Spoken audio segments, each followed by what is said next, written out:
Hello everybody, welcome back to our Reset Info channel. In today's video, I'll show you how to change max brightness settings on your ACER Nitro XZ273U.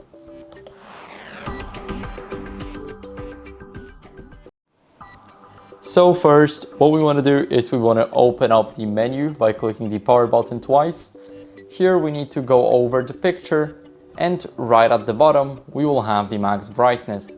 Here we can disable it, for example, and as you guys can see, the brightness just magically disappeared.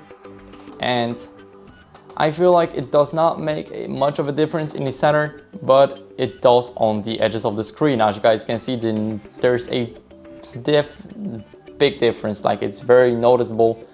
And here we can essentially change this setting. So that's it for the video. I hope it was helpful. If it was, then leave a like, sub and a comment, and I'll see you in the next one.